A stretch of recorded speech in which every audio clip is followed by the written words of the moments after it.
First of all, you all have me at a huge disadvantage because you've been spending your day listening to people talk about the very topic that we're here to address tonight. And I've been spending most of my day listening to politicians. So, and then I'm going to listen to them again tonight. But that's good because it's what I do.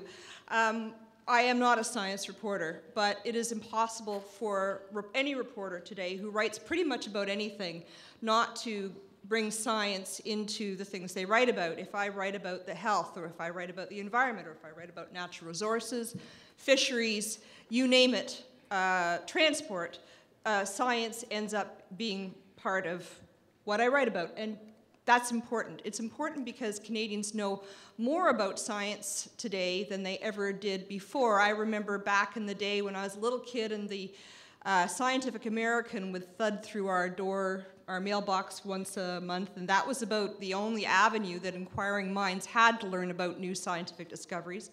Now I can listen to science programs, which I actually do on my iPod as I walk into work, or if I want to see pictures of Mars, or learn about deforestation, or what's happening under the sea in the Arctic, I can easily go to the web. And that means that it's important that politicians pay attention to science, and that what science has to say does, or at least should, play an important part in public policy. And of course it goes the other way too. It means that when politicians are putting huge amounts of money, as they are now, into science, that scientists owe it to Canadians to give them some value for what they're doing. So that's what we're here tonight to discuss. We're going to try to discuss it in a nonpartisan way. We're going to try to discuss it in we're going to try to look at how to bridge that gap. And again, I know this is something that you've all been giving a lot of thought to today. I'm going to let each of our panelists introduce themselves. I guess I'll start at this side and then go down for a little bit, and then we will be asking questions, and then we will throw it open to questions from the floor too, because I'm sure you all have things to ask these folks yourselves. So starting at this end, we'll start with Mr. Moride. Thank you very much, Gloria. Ladies and gentlemen, it's a great pleasure to be here this evening, and I would like to express my sincere thanks to the organizers of the conference for inviting me to be a part of this panel. It's also a great honor to be a member of this panel with my fellow scientists, politicians from both federal and, I guess I'm the only provincial politician here, am I? Yes. I'm the only provincial. So it's a great pleasure to be with my federal counterparts here who happen to be scientists and politicians. We are rare species in politics, being scientists and politician.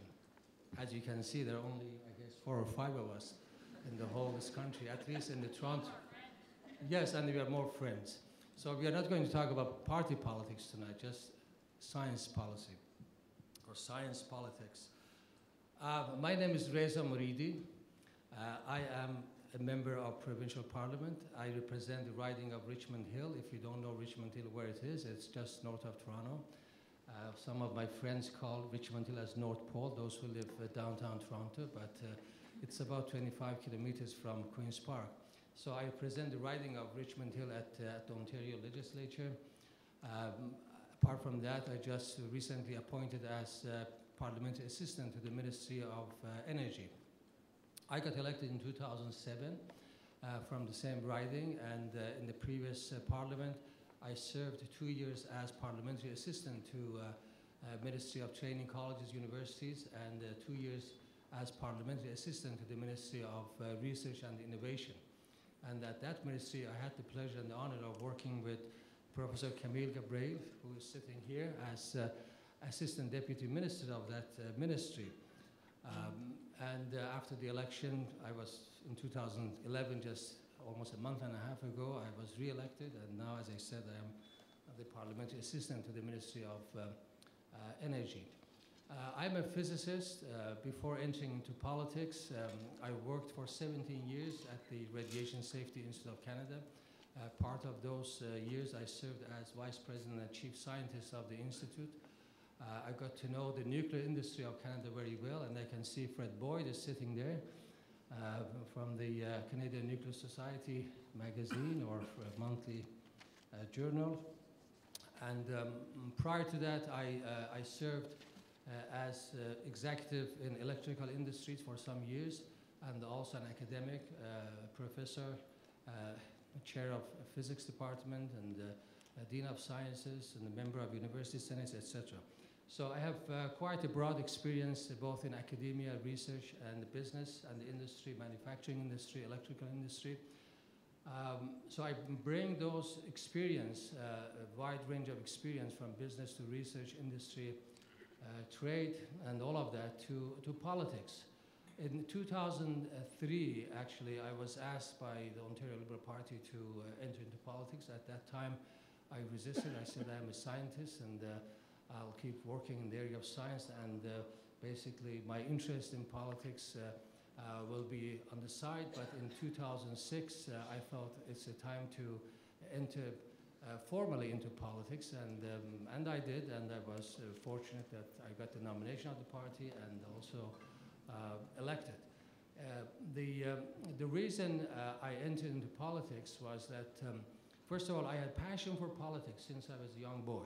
So politics is not a job. It's basically you respond to a call. If you don't have a passion for politics, this doesn't suit you. So I had a passion for politics since I was a young boy. I guess that was one of the main reasons that I decided to enter into politics. But then the other reason was that I thought that, you know, particularly in my field, in the nuclear industry, we scientists, we were talking to each other, and we were not talking to the community, to the society. And that was, I thought, one of the reasons that the nuclear industry was losing the ground in this country. So anyway, that was one of the reasons that I thought we need more scientists in politics, and I thought it's the right time to enter into this arena, and I did. Thank you very much. Dr. Leach. Thank you. My name is Kelly Leach. I'm the Member of Parliament for Simcoe Grey. I'm a retired pediatric orthopedic surgeon, albeit that I do look like I should be in the pediatrics population myself some days. I spent most of my time prior to this experience in a room with two people. So if I talk too quickly or chat, you know, sort of seem a little nervous, it's because they were both asleep, both the patient and the anesthetist. So bear with me. But as I said, I'm a pediatric orthopedic surgeon from the Hospital for Sick Children. I'm the former chair of the Richard Ivey School of Business, Health, Innovation, and Leadership Center, and a former chair-in-chief of pediatric surgery. I think that I've been invited here because I'm the health component of this panel, albeit that all will be revealed. I think, I don't know if others are MDs. I think I'm in the illustrious PhD category, which I would never be able to acquire because I was not willing to put that amount of time and effort into servitude at a lab. But that being said, I think the other component part of it is I spent a fair amount of my time when I was at the Richard Ivey School of Business and also at the Faculty of Medicine at the University of Western Ontario, recruiting students to be interested in policy and being involved in public debate and how they could bring forward their ideas, whether they be science ideas or public policy ideas, to have a broader impact on Canadian families. So I hope that there are a number of students here today. I hope they're interested in entering into the field of not only looking at developing their research skills when it comes to the basic sciences, but also those in public policy and the development of them. For me, I entered into politics because I was asked this year to run and was fortunate enough to be elected on May the 2nd, but primarily because I was involved in 2006 in the development of the Children's Fitness Tax Credit. A tax credit that impacts 1.5 million children. I'll never see that many in my clinic. So a way of public policy being a way to truly impact families in a much broader way. So thank you for having me. Thank you. Mr. Garneau. Thank you very much. My name's Mark Garneau. I'm the Member of Parliament for Westmount Ville-Marie, and I'm a bit disguised tonight, but it's only temporary. We hope so. So do I. Thank you. And d'abord, j'aimerais féliciter les organisateurs de cette conférence. C'est la deuxième année que je participe. J'ai participé l'an dernier à Montréal. J'ai beaucoup aimé la participation, alors je suis très, très content de revenir pour une deuxième fois. My background, I'm an engineer, and I did undergraduate engineering in engineering physics, and I did a PhD in electrical engineering. To call myself a scientist would be a bit of a stretch. I did obviously have to do some research while I was doing my PhD, and I have sort of brushed up against scientists my entire professional life, particularly when I was with the space program, because a very important component of the Canadian space program, and during the time that I was down south with NASA, had to do with science. And so during the time, for example, that I did my space flights, I performed a number of experiments, and obviously on behalf of scientists back on Earth, and obviously I had to understand what I was doing. So I worked quite a bit with scientists. And when I was president of the Canadian Space Agency, the scientific community here in Canada being a major stakeholder, I was often in universities and working with scientists across the country. So I've been involved with scientists, and I believe as a result of that have learned about what a scientist is, what research goes on, not only in our universities and colleges, but also in our government labs, and to some extent as well in the private sector. So that's the kind of background that I bring. Why am I in politics? I've always enjoyed politics, not only the policy side of it, but also the characters that are involved in politics. So I've always sort of followed it as an adult. Secondly, I do believe that there are advantages to having more scientists / engineers and other professions as well in the House of Commons because as this conference says it, we're talking about policy here, and to formulate good policy, it is important to have obviously expert advice given to us as parliamentarians, but sometimes it's also important to have people within the House of Commons who understand what science is about, and I thought I can make a contribution from that point of view. There are not a lot of scientists, as you know, in the House of Commons.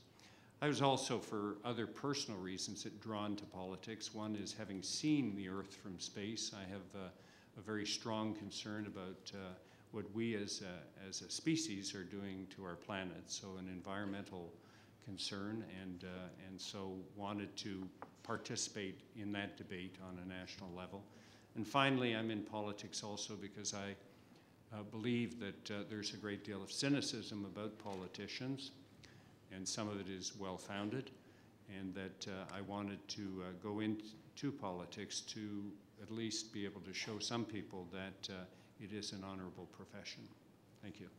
Thank you. And Madame Leblanc. Good evening, everyone. It is also a great pleasure for me to be here with you.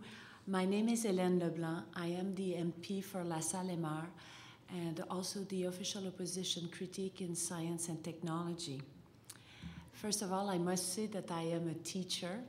I graduated in 1983, and I think the profession of teaching and communicating never left me. Afterwards, I was lucky enough to become an educator in the Museum of Agriculture and Museum of Science and Technology. As an educator and a communicator, I had the chance of communicating my enthusiasm for those two fields of science, agriculture and science and technology.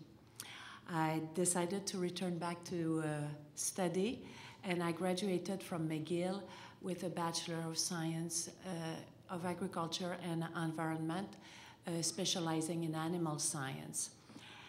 And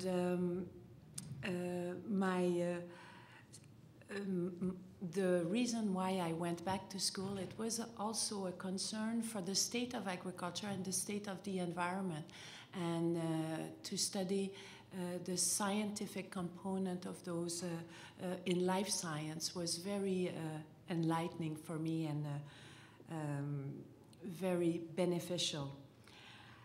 I decided I was always also interested in politics, talking a lot about politics, observing the situation. And after a while, I decided to put my word into action and decided to run in 2009 in the municipal election in Montreal. I was not elected, but afterwards I got the chance again to run in 2011, and I was also elected on May 2nd. The three ideas, while preparing for this conference, the three ideas that came in my, to try to summarize the three ideas that I wanted to share with you, was the importance of science and innovation in our economy and also in our quality of life. And also that as politicians, we need to have informed, to be able to make informed decision. We need to have strong data, strong information, data that comes from the scientific fields, science. And also that in order to get informed, we need to get source of information from all sides, because a lot of the issues we have to deal right now are multifaceted. That is why I think it's important to have an open door and a dialogue between the scientific community and also the politician community. Thank you. So let's start with what we're really here to discuss. The barriers that are sometimes exist, maybe always exist, between the two different spheres, the scientific sphere and the political sphere. If you are going to tell Canadians what those barriers are, or more importantly, why those barriers should be dropped, what would you say to them? Let's start with Monsieur Garneau. Thank you. Obviously, the scientists who are working in this country want to communicate to the government why it is that the science they are doing is important, primarily because they need funding from the government. And they want the government to endorse, legitimize, if you like, the science that they are doing. From the political perspective, what we are seeking is input. And so, so that we can make some very fundamental decisions. How much do we want to put of the taxpayers' money into funding science? Where do we want to put that money? All the different programs that are available. Thirdly, what are our views on what kinds of science we want to fund if we are going to prioritize? You've all heard the debates about basic or fundamental science versus applied or perhaps more commercially driven. These are things that governments, depending on their values and their focus and their vision, will take different approaches to. But one way or the other, we need that input. And that input, I would suggest to you, has to come from the research scientists in our universities and colleges, in government as well, because as you know, there are a lot of government labs and there may be government scientists, and also because there is some research that is done in our private sector. We also need to hear the kinds of things that they want to tell us about how we, in terms of federal policy, can help them to perform their science. So we need that strong communication. I would suggest to you that that can best be done by the creation of committees that report to Parliament, that speak to Parliament, either to tell them their concerns, that perhaps are responding to questions that have been asked by government and they're seeking input, but that strong linkage needs to exist between the scientists out there and the government, which is looking for that information. And I think only by having that input and that strong communication, and there are a lot of organizations that are here in Ottawa that do come and report to committees and tell us things, but I think that there is definitely room for other committees and groups that directly represent the research scientists themselves that we would benefit from hearing from as politicians. Mr. Moridi, it's the federal government that puts the bulk of the public money into science. Is it any different though at the provincial level? Is there even a broader gap, would you say, between the scientists and the politicians at the provincial level than there is at the federal level? Well, I think I think there is a gap. Yes, there is a kind of barrier between science and politicians, both at the federal and the provincial levels in this country.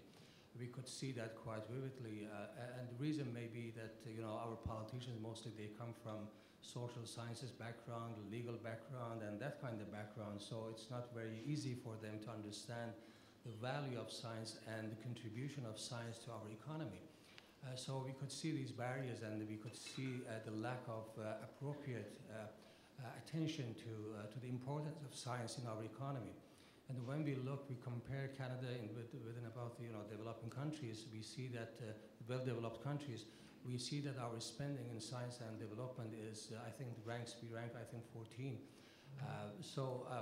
There has been some work in the past done, but still, I think we need to work very hard to break those barriers, to bring down those barriers, and invest heavily in science and also engineering, both in the area of basic research, fundamental science, and also applied science, and also in terms of commercialization of research. In the past century, when you look at the history of science, you will see that most of discoveries in science has been done by accident, as they call them, discoveries. I can give you some examples. For example, the discovery of electron, discovery of X-ray, and a number of other discoveries they've done by accident. Scientists were doing something, and in between they found a small tiny particle called electron, and so on and so forth. And we see that these discoveries have changed the face of the world today. But these days, I mean, starting from maybe the discovery of, or the so-called discovery of transistor in 1948 at Bell Labs in the United States, that discovery was a planned discovery. Basically, the scientists, they sat down and they said, we have to find something, we have to build something to replace the vacuum bulb. And they did. Within a couple of years, they built it to transistor. And since then, we see that discoveries in science and technology and engineering, all of that, comes based on investments, on planning, and so on and so forth. So for doing that, the government's role is very important. How governments, or in this country, our federal government, the provincial governments, how do we fund the research? How far, as a politician, do we understand the importance and significance of research and science in our economic development? Of course, the results is not going to be seen in a matter of a day or a year or 2 years. These are very long-term investments. And sometimes we politicians, because we are there for 4 years, 5 years, and we also want to be re-elected, so the voter attention is always in our mind.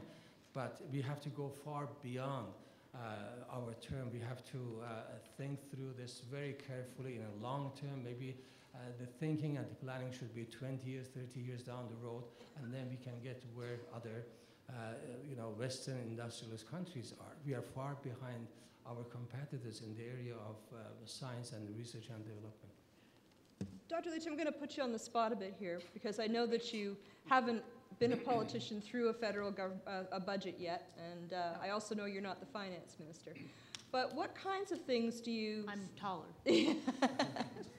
So am I. What kinds of things do you think that your particular government is going to be looking at? I mean, you've got all these kinds of things you could be funding in terms of science. What kinds of, and I'm not going to ask you what you're going to fund, but what kinds of qualities in the science do you think that the government, knowing a little bit from the inside as you do, is going to be looking for when it tries to decide what deserves funding? Well, I think the primary thing that our government has been focused on since the election in May, has been about growing the economy. And the people that are in this room, those of you that are scientists, those of you that are involved in public policy, can play a huge role in helping grow that economy. Your ideas, and making sure that they're communicated to us, similar to what Dr. Garneau was saying, and making sure that you have the tools to promote those and move those forward so that we do have high-paying jobs here in Canada, and that we have an opportunity to make sure that we're driving the economy through new innovations and new research ideas is key to making our country work and be successful. So our focus is on people and their ideas, making sure that they have the tools to be able to be successful in getting that next great idea into the marketplace. And for myself, I'm very encouraged by this. I came from the Richard Ivey School of Business, but from the health, innovation, and leadership side, where we train students to do exactly that. Take their great idea and provide them the tools so that they could build that next company that put their widget into the market and impacted families and people across the country. So I'm very encouraged with our government's direction. The intent is investment in people, whether that be the Vanier scholarships, the Banting scholarships. I'm sure many people in this room are familiar with them, or the chairs for the Centers of Excellence, and in their ideas so that we can grow the economy. Thank you. Madame LeBlanc, when you're sitting around with your colleagues and when you're thinking about the things you're going to oppose, you're a member of the opposition, does anybody ever say, hey, that is good science, or that is bad science, or yes, we should be doing this because it makes scientific sense, or no, we shouldn't be doing this because it doesn't make scientific sense? Does the research ever come into play when public policy is determined even by the opposition? I'm not that, I wouldn't feel comfortable at saying a good science or bad science. What I would like to, because I don't think it's, I am not in a position where I would judge that. What I would like to say is that right now I am in the process, the learning process, and I think that's what the science is curiosity, getting to know, to have informed decision. So right now I am meeting a lot of people, getting to know more about their fields, and then being kind of a translator for my colleague, and then evaluate. But I don't think I would be able to make that type of decision before talking to a lot of different people in the scientific field and getting a very good idea. So I think that I am still in the first step of that knowledge process. Fair enough. I put you a little bit on the spot there. No, that's okay. We're here for that. You know, there are lots of lobby groups, as I'm sure each one of you knows, that's coming to your doors every day and saying, we need more money for this, we need money for that. That's what we write about all the time. Are the scientists a lobby group? I mean, how often do you get scientists knocking on your door saying we need this? And I'm asking this because, you know, my sisters are scientists, and whenever I talk to them about anything that happens outside their lab, like politics, they always look a little confused. I'm wondering whether the scientists are taking advantage of the politics, the way, say, maybe the veterans do, or the fishers do, or the environmentalists do. Do scientists lobby politicians? And I'll put that question to, I guess, Monsieur Gonneau has not had a question later. Thank you very much. No, not enough. I was the industry, science, and technology critic up until the last election for my party, and I received a huge number of lobbyists in my office. A lot of them, and very few of them were representing scientists per se.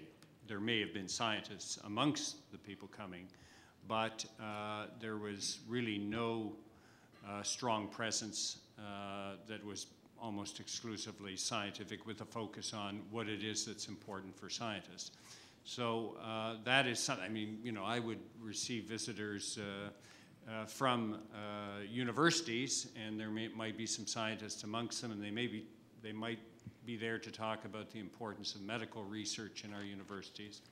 Or there might be scientists from another organization that might be in the private sector, or government organization that would be, you know, putting forward their arguments. But they weren't arguments that I would call science-driven, scientist-driven arguments. And that was one of the things I was trying to say before. We need to hear more from the scientists. However you organize, we need to hear more from the scientists representing what it is that you as scientists feel it is important for us in government to understand about your profession and about your common goals. I think it's a pretty important question. I'm going to let anybody else who feels like they want to answer it. But also, if you do, please give us a hint about how scientists are best to approach politicians. What's the best way to say, hey, this is what I think you should be doing? I'm going to take a crack at this. I meet a lot of health researchers that do come to my office, but not a lot of people from the basic sciences. And one of the things that I would strongly advocate, if any of you are here from universities, is we actually need to have courses about how government works, so that young people that are entering into undergraduate and then into postgraduate positions, who are filling out those absolutely ridiculous long forms, which I've done my own fair share of, but luckily also had a PhD usually helping me do them. But how this place works, it's very different. Similar to how we need to have some of the people that are elected here, a little different than this panel, on how does science work? And how did you become a PhD? Because I think if we have a better common understanding of how each other works, you'll accomplish some of your goals, but we'll also be better informed on what you need and how to drive forward an agenda that focuses on those people and ideas in order to make sure, whether it's building our economy or finding that next great discovery, we'll be able to accomplish that. So if you're an educator in a postgraduate education facility in the audience, I encourage you to do the how does government work for your basic science students, because that will allow them and give them the confidence to be able to come and talk to people here so that we can all work together. Go ahead, Madame. Yes, Oh, sorry, Madame, first Madame LeBlanc and then... I think if I may add, it's a two-way street. I feel that it is my duty as a politician to go and seek the information also, and to invite people to come to my office, or if I can go even meet them where they are and learn more. It is my responsibility as a politician, newly elected politician, to go and seek the information when I am confronted with an issue that is quite important, to seek the information. And I think it's very important to do that.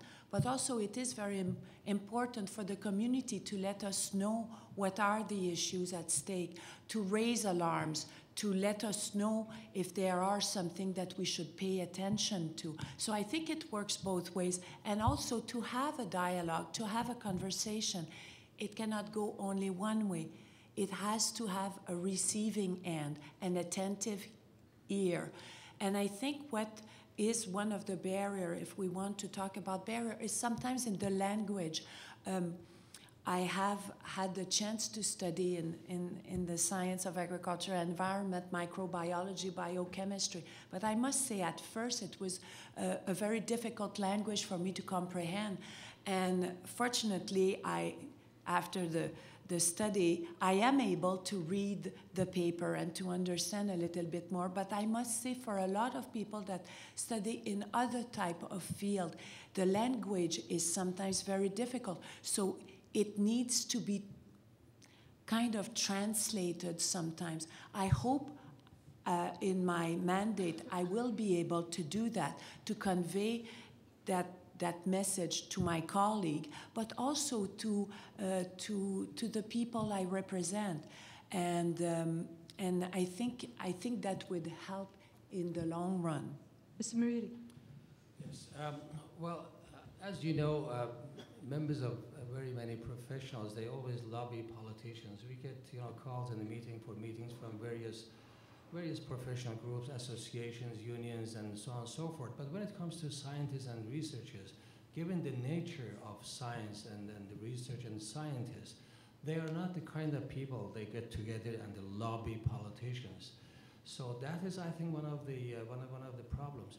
So in order to solve that problem, it's really for us as politicians, we should go to scientists rather than scientists coming to us as politicians asking for funding. It is for us as government and politicians to go to scientists and see what are your needs. We have to prepare, we have to basically come up with what they need in order for them to have the peace of mind, to generate knowledge, to generate new ideas, to generate, to innovate. And as we all know, the future of the economy of this country, this nation, is dependent upon new ideas. We are not going to be able to compete with, with countries like China, India, and other countries where the labor is so cheap. We cannot compete with these economies in terms of just ordinary labor in manufacturing.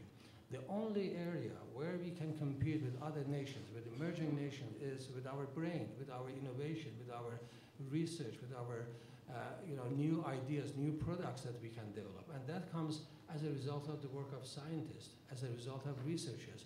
So as a government, we should be going to scientists, to researchers, saying, what are your needs? And let them satisfy your needs so that you'll be able to create new knowledge, new ideas, new products with peace of mind. But that's not what we are doing.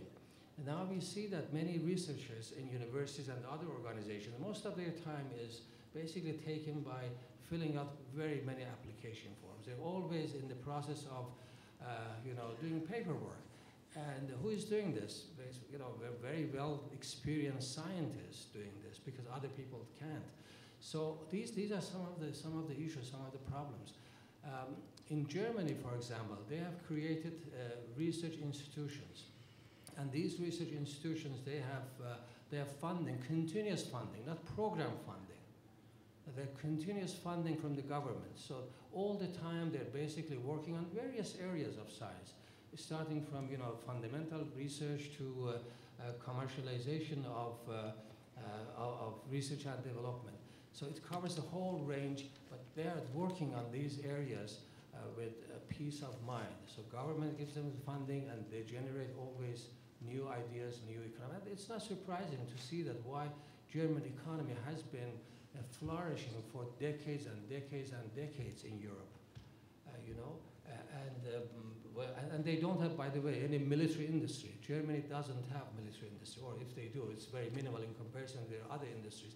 So they're always in the business of creating knowledge, creating new ideas and new technologies, and their governments are supporting them.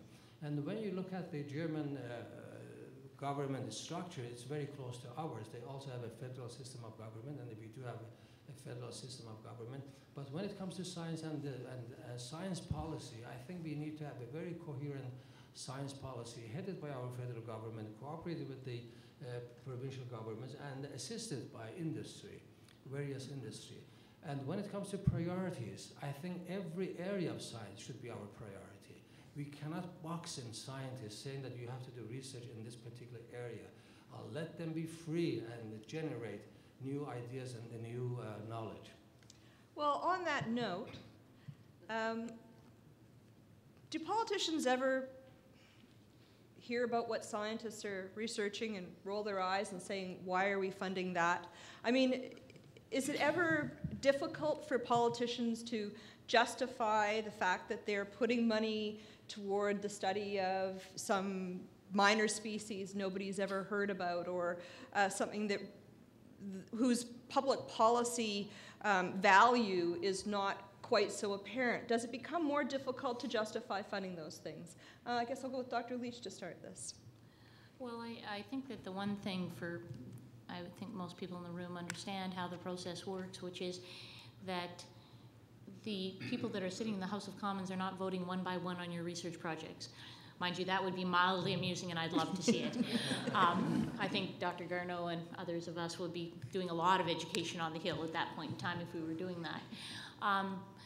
There are peer review processes, and there's a reason for that. It's because here in Canada, we have world-class research. We have certain standards that we want to adhere to so that the research that is generated out of this country is valuable and is appreciated internationally.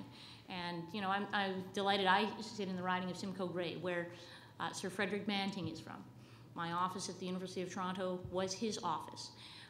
We are very privileged in this country to have amazing researchers and scientists that do amazing things that impact people across the globe. And we are able to do that because we have a great system of peer-reviewed publications where great research moves forward through a peer-reviewed system. And so I'm delighted that we have that, and I think we'll be sticking to it.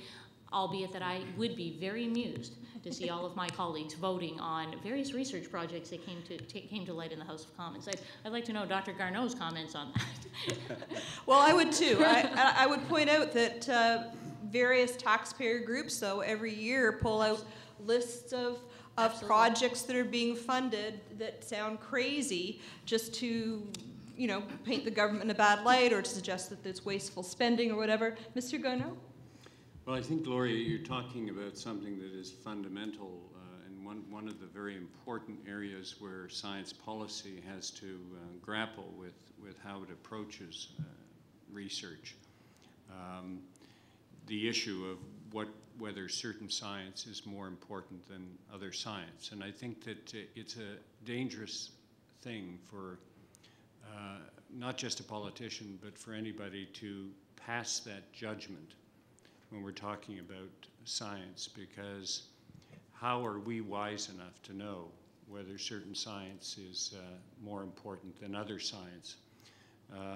But that is, you know, there's a variety of opinion on that within the political spectrum. So yes, there are that list that gets pulled out every year, and on the face of it looks like it may be questionable in terms of being financed. But as I say, we should not be guilty as politicians of the sin of hubris. We know, as Kelly pointed out, that there are peer reviews that go on, but you know, funding organizations are also driven by certain guidelines, and what are those guidelines? Sometimes they're handed down from the politicians, and so that's part of the guidance that they have in deciding whether they will fund certain projects versus other projects. I come up against this in the space world all the time. For example, if you look at our astronomers in this country, they really are a first-class bunch of scientists, and really on a world scale, very, very high up there. Now, astronomers are not generally viewed as people who contribute to the discovery of commercial products. They contribute to the discovery of knowledge, and we're very proud of them. But compare them to, for example, somebody who does research on a material that might be used on a satellite, and that material turns out to have great spin-off value in terms of commercial use back here on Earth. There is a value judgment that is sometimes passed by politicians about which one is more important. And so those are things that we as politicians have to make decisions about in terms of deciding what science is more worthy of funding versus other science. Sure. And actually, it reminds me of the great responsibility that we have as scientists, not as scientists, excuse me, politician scientists, as politician, is that the decision that we make now, let's say in 2011, will have repercussion in the future. So we have to be very careful in the orientation we may be given, either towards the funding or the way we may favor one type of science or more commercially driven type of research, because it impacts even after we may not get elected or whatnot. So that's a great responsibility that we have to take into account, and therefore the communication is very important. And also to continue on what Mr. Garneau has mentioned is, as I was mentioning, a lot of the issue we are facing are multifaceted. Therefore, we need to rely on a lot of information coming from various fields. And in order to make informed decisions, we need to really listen to what's going on in all those different fields. And there are different types of research, and there's research that is ongoing, whether it's looking at the climate, whether it's looking at the different species in waters, in the biodiversity. It's long-term research, and that research may not be having a wow moment of discovery, but they are the story that we need to have in order to know the state of our environment, the state of the impact we have on that environment. And therefore, that type of research is also very important. All right, for my final question, before we turn it over, to the floor, I'm going to put you all on the spot. And I'm going to put you on the spot because you have to answer this in a nonpartisan fashion, which is going to be really difficult. This sounds really loaded. Yeah, it is. Is it ever, and we've seen this from all governments, because there are times, frankly, when it is, and politically expedient is putting too hard an edge on it. Well, there are times, frankly, where governments have to say, look, it's more socially beneficial in this case to, if not ignore the science, put off the science. Have you ever been in that situation where you felt we can't listen to the scientists today, we're going to have to do what the taxpayers want rather than what is, you know, the long, hard route that the scientists are telling us we should do? And I'll start with Mr. Morita. No, I haven't come across this situation, but you know, generally speaking, when you look at the history, politicians coming from political background or social background, they may not be able to see the importance of research and then the science in the future of the economy of a nation. I tell you a story which goes back to 110 years ago when James Clerk Maxwell came up with 4 mathematical formula combining the science of electricity and science of magnetism, and also explaining the whole science of optics. Basically, by 4 mathematical formulas, he explained the whole science of electricity, magnetism, and optics. The story goes that the British Chancellor of Exchequer, or in our language, Minister of Finance of Britain, in an event asked him, he said, Professor Maxwell, what is the use of these 4 mathematical formulas? Who is going to use them? And he paused and he responded to him and he said, sir, if you are going to remain as Chancellor of Exchequer for the next 20 years, you will be taxing to the result of these 4 mathematical formulas. And today we know that all these developments in science and engineering comes mainly from those 4 mathematical formulas. But you know, some politicians still, they may see things in a very short-sighted way because of politics, because of vote, because of your term in politics. But when it comes to science policy, I think the old politicians should sit down, both federally and provincially, come up with a very long-term strategy. That's what we should be doing for this nation, for this country. We need a long-term, not a program, strategy, long-term, continuous funding for our scientific institutions. Dr. Leach, are there ever times when you feel that could you ever imagine a time when taxpayers' desires override science? I've been fortunate enough not to be put in that circumstance. I don't think that there would be, and because I think that the majority of individuals that are elected, plus those individuals that are scientists, really, truly, when given the opportunity to collaborate and come up with a common solution that works for everyone, they'll achieve that goal.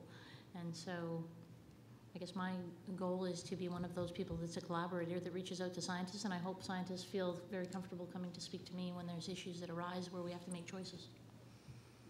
Mr. Garneau, do you think it ever happens has it ever come up in your world? I think it's absolutely critical that as politicians we deal with scientific reality, with scientific fact.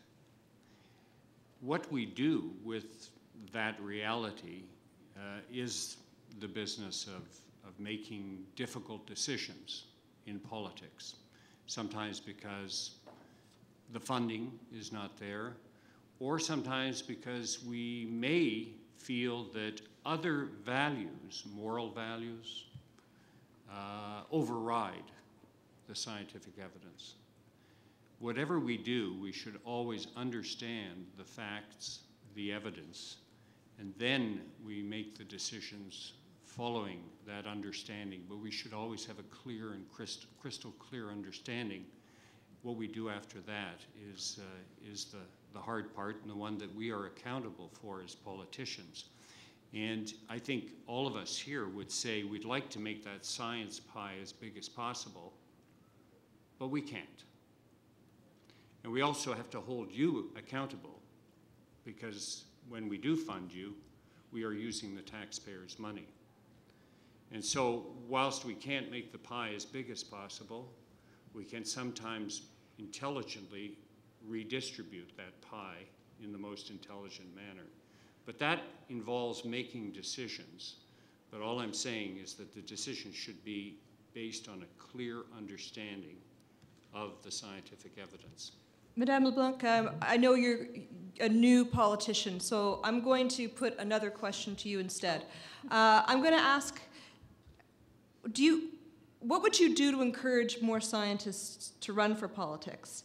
And what could political parties do to encourage scientists to run for politics? And should, in fact, more scientists run for politics? What is the importance of having more scientists in politics? Well, I think one of the steps is talking and meeting scientists and telling them how great it is, and also in school meeting students and getting them involved in the political process. A lot of young people are very interested are keen in learning, and they are in science, but also keen in wanting to change the world. And I think one of the way is getting involved in politics. And I think right now we are seeing that the people that get involved in politics are coming from a wide range of backgrounds. And I think it's very interesting that way, and it's making a very positive change. There's some, I think in the United States, they even have programs that encourage scientists to get involved in politics, and certain party even, I think, may help in the campaign. And I think it's also political party should seek out to have as candidate people from various backgrounds that will be able to speak various voice and bringing them to the political field. Anybody else have a response for that one? What you do to get more scientists in politics? Yes, please. Go ahead. Yes, I think it's a very good question, at least for this audience. We need to encourage more scientists to enter into politics. When I was running and campaigning my writing, some people came to me and, after looking at my candidate card and reading my little biography there, just a few sentences, a couple of people told me, they said, "Are you mad?" One said, "Are you crazy?" The other said, "Why are you doing this?" And one person said, "Go and find a job for yourself." But anyway, when I look around, I see that in other countries, scientists played a major role in politics. For example, in Israel, the first president of Israel, though Albert Einstein was asked to be the first president of Israel and he rejected, but Weizmann was a very prominent chemist in the UK. He was chosen as the first president of Israel. And then we have Jimmy Carter, the former president of the United States. He was a physicist. Actually, he worked at Chalk River Lab for some time. And then we have Margaret Thatcher, famous Prime Minister, the Iron Lady. She was a chemist. And then we have Angela Merkel, the current Chancellor of Germany. She's a physicist. And we had Javier Solana, former Foreign Commissioner of the European Union. He was also a physicist.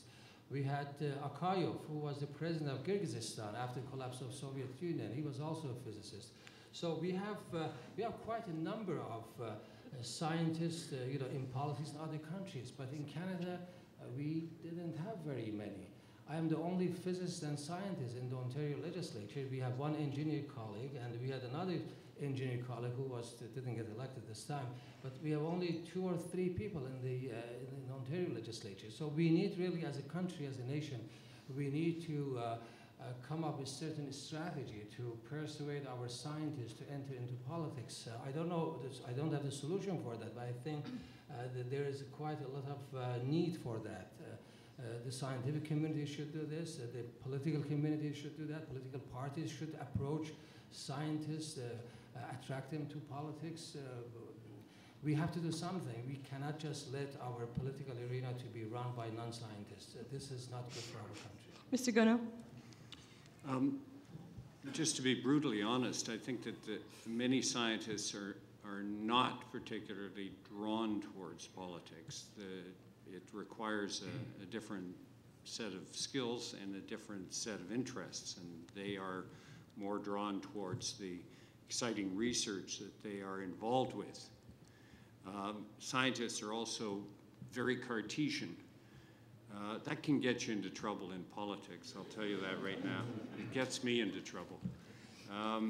And yet, if there are some of you who have that interest, because you have strong opinions about the funding of SSHRC programs or NSERC programs or CIHR programs, or you're at the NRC and you don't like the direction in which it's going, or any number of other issues where policy is ultimately affecting your life, then you are a potential candidate for it.